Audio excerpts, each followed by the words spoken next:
earliest days of iron production to the flourishing steel mills that propelled Lanarkshire's industrial revolution, with the birth and the growth of an industry that shaped Scottish history, we retell some of the forgotten stories from the rise of the first iron foundries to the fall of the steel industry in Lanarkshire, alongside the tireless workers and the communities that thrived amongst the metal and the sparks. Our story begins in the mid-18th century.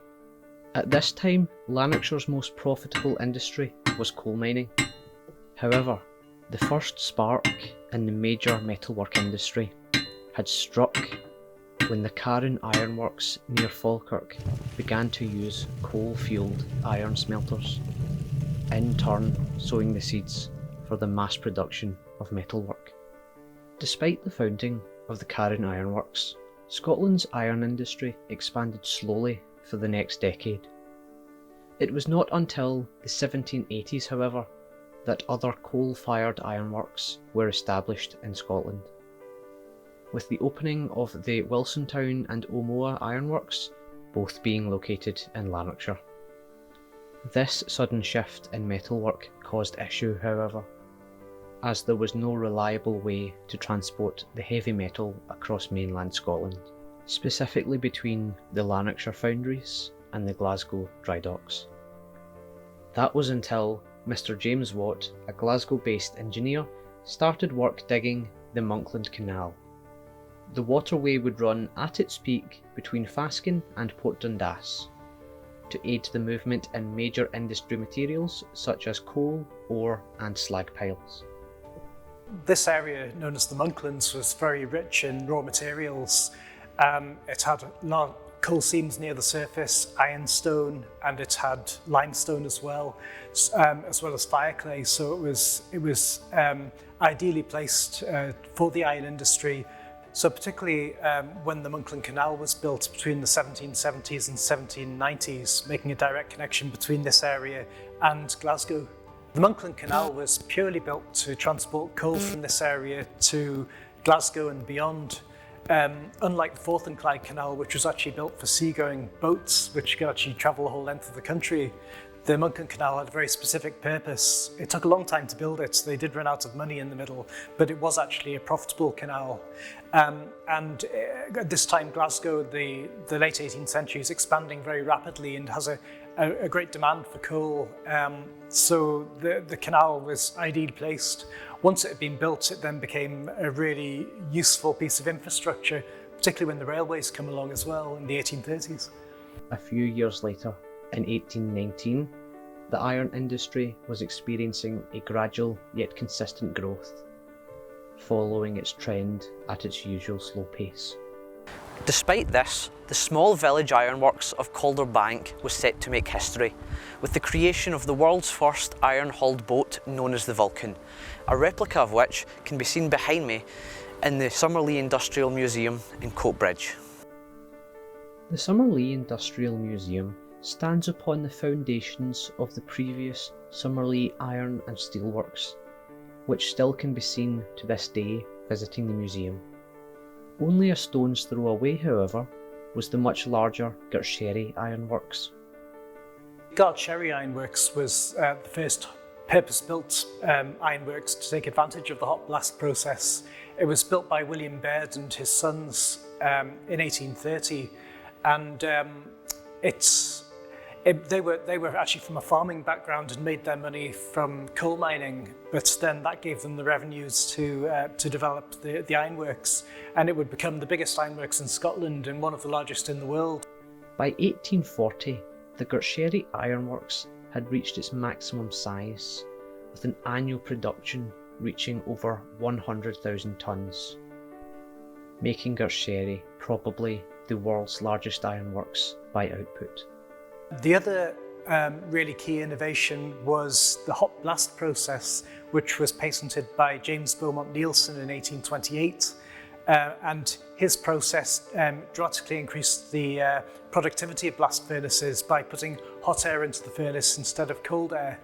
And this very conveniently made the black-bound ironstone really useful. It was ideal for this process. So suddenly you find that the cost of producing iron drops dramatically. You need a lot less raw materials, and suddenly Scotland goes from being a net importer of pig iron to being an exporter.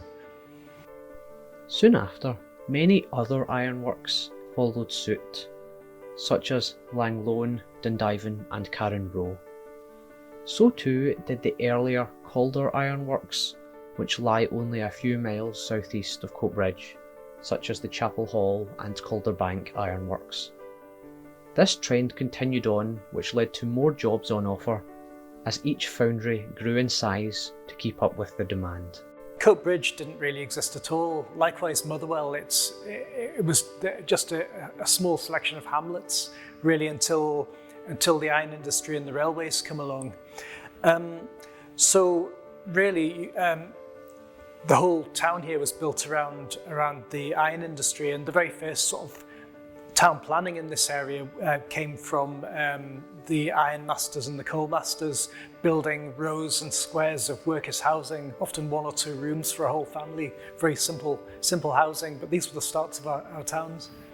The rise of ironworks in Lanarkshire brought about not only economic prosperity, but also a profound social and transformative change to the area where they were built.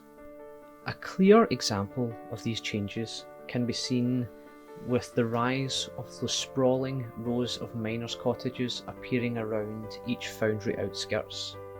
This was to accommodate a large volume of workers, in doing so further encouraging more staff to relocate for a much more walkable commute to work.